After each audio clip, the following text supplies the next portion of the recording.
Welcome to Nisha Rose kitchen. ദേ നമ്മുടെ tasty ആയിട്ടുള്ള ഈസി ആയിട്ടും ക്വിക്ക് ആയിട്ടും തയ്യാറാക്കാൻ പറ്റുന്ന നമ്മുടെ അടിപൊളി അവൽ പായസം റെഡി ആയി കഴിഞ്ഞിട്ടുണ്ട്. ഇത് എങ്ങനെയാണ് തയ്യാറാക്കുന്നത് നമുക്ക് നോക്കാവേ. നമുക്ക് വീട്ടിലേക്ക് കിടക്കാം. അവൽ പായസം തയ്യാറാക്കാനായിട്ട് ഞാനൊരു പാന് സ്റ്റവിന് വെച്ചിട്ടുണ്ട്. ഇനി ഇതിലേക്ക് നമുക്ക് കുറച്ച് നെയ്യ് ഒഴിച്ചു കൊടുക്കാം.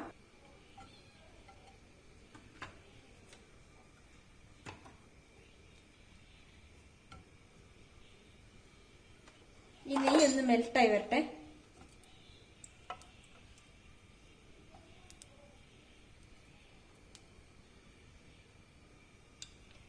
ഈ നെയ്യ് ഒന്ന് നന്നായിട്ട് ചൂടായി വരുമ്പോഴേക്കും നമുക്ക് ഇതിലേക്ക് കുറച്ച് കാഷ്നട്ട് ഇട്ട് കൊടുക്കാം.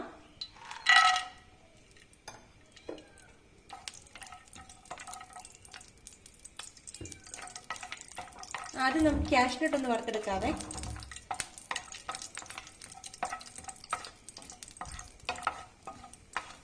ഈ കാഷ്നട്ടിന്റെ കളറൊക്കെ ഒന്ന് മാറി നല്ല ഗോൾഡൻ കളർ ആവുന്നത് വരെ നമുക്ക് ഇതുപോലെ ഒന്ന് ഫ്രൈ ചെയ്തെടുക്കാവേ. ഇപ്പോൾ കളറൊക്കെ മാറി വന്നിട്ടുണ്ട്, അത്യാവശ്യം ഒന്ന് ഫ്രൈ ആയി വന്നിട്ടുണ്ട്. ഇത് നമുക്കൊരു ഒരു പ്ലേറ്റിലേക്ക് ഒന്ന് മാറ്റി വെക്കാം. ഇനി നമുക്കിതിലേക്ക് കുറച്ച് കിസ്മിസ് ഇട്ട് കൊടുക്കാം.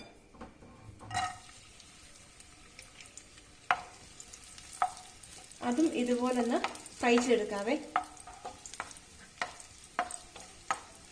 കളർ മാറി നന്നായിട്ട് ഫ്രൈ ആയി വന്നിട്ടുണ്ട്. ഇത് നമുക്ക് ഈ പ്ലേറ്റിലേക്ക് ഒന്ന് കോരി മാറ്റാം. നമ്മള് ഫ്ലെയിം മാക്സിമം കുറച്ച് വെച്ചിട്ട് വേണം ഇതൊക്കെ ഫ്രൈ ചെയ്യാൻ കേട്ടോ, ഇല്ല പെട്ടെന്ന് കരിഞ്ഞു പോകും.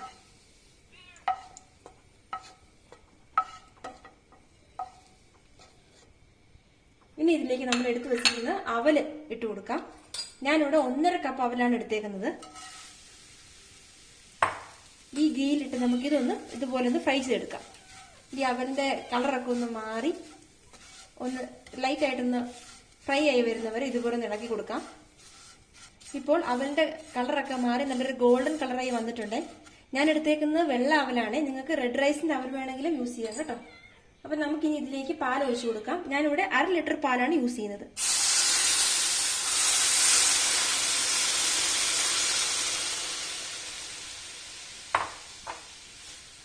നല്ലപോലെ ഇതൊന്ന് മിക്സ് ചെയ്ത് കൊടുക്കാം.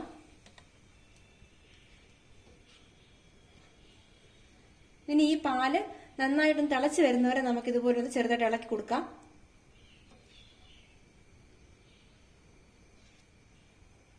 തിളച്ച് വരട്ടെ, നമുക്ക് അതിനായിട്ടൊന്ന് വെയിറ്റ് ചെയ്യാവേ. ഇപ്പോൾ പാല് നന്നായിട്ട് തിളച്ച് വന്നിട്ടുണ്ട്. ഒരു 2 മിനിറ്റ് മതി നമ്മുടെ അവലൊന്ന് കുക്കായി കിട്ടാൻ. ഞാൻ യൂസ് ചെയ്തേക്കുന്ന പേപ്പർ അവലായതുകൊണ്ട് പെട്ടെന്ന് തന്നെ നമുക്കത് കുക്കായി കിട്ടും. ഇനി ഇതിലേക്ക് നമുക്ക് ശർക്കര ചേർത്ത് കൊടുക്കാം. ഞാൻ യൂസ് ചെയ്യുന്ന ശർക്കരയാണ് ഇത്, ഡസ്റ്റ് ഇല്ലാത്ത നല്ല ക്ലീൻ ആയിട്ടുള്ള ശർക്കരയാണ്, അതുകൊണ്ട് ഞാൻ ഡയറക്റ്റ് തന്നെ യൂസ് ചെയ്യാണ്. നിങ്ങൾക്ക് ഉരുക്കിയിട്ട് ഫിൽട്ടർ ചെയ്ത് യൂസ് ചെയ്യാവുന്നതാണ്. ഇനി നമുക്ക് ഈ ശർക്കര ഒന്ന് മെൽട്ടായി കറക്റ്റായിട്ട് നന്നായിട്ടൊന്ന് മിക്സ് ആയി വരുന്ന പോലെ ഇതുപോലെ ഇളക്കി കൊടുക്കാം.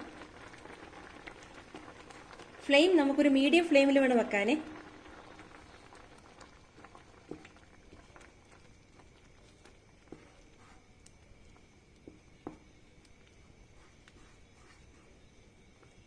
ഇതിനോടൊപ്പം തന്നെ നമുക്ക് 2 ഏലക്കായ ചതച്ചതും കൂടി ഇട്ട് കൊടുക്കാം. നല്ലൊരു ഫ്ലേവറിനും നല്ലൊരു സ്മെല്ലും പായസത്തിന് കിട്ടാനാണ് നമ്മൾ ഈ ഏലക്ക യൂസ് ചെയ്യുന്നത്. നമുക്ക് ഇതുപോലെ ഇളക്കി കൊടുക്കാം.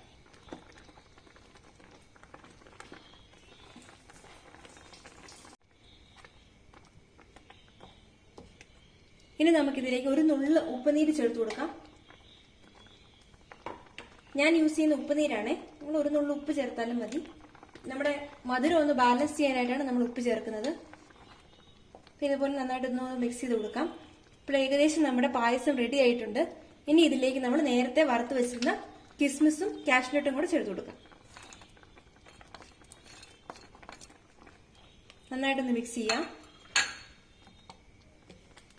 ഇപ്പോൾ നമ്മുടെ ടേസ്റ്റി ആയിട്ടുള്ള അവൽ പായസം റെഡി ആയി കഴിഞ്ഞിട്ടുണ്ട്. നമുക്ക് ഗസ്റ്റ് ഒക്കെ വരുമ്പോഴോ അല്ല ബർത്ത്ഡേക്കൊക്കെ നമുക്ക് പെട്ടെന്ന് ഈസി ആയിട്ട് വീട്ടിൽ തയ്യാറാക്കി എടുക്കാൻ പറ്റുന്ന നല്ല ടേസ്റ്റി ആയിട്ടുള്ള പായസമാണ് അവൽ പായസം. ഇതെല്ലാവരും ട്രൈ ചെയ്ത് നോക്കണേ. നിങ്ങൾക്ക് ഈ വീഡിയോ ഇഷ്ടമായെങ്കിൽ ഞങ്ങളുടെ ചാനൽ സബ്സ്ക്രൈബ് ചെയ്യും, ഷെയർ ചെയ്യും, ലൈക്ക് ചെയ്യും ചെയ്യണേ. താങ്ക്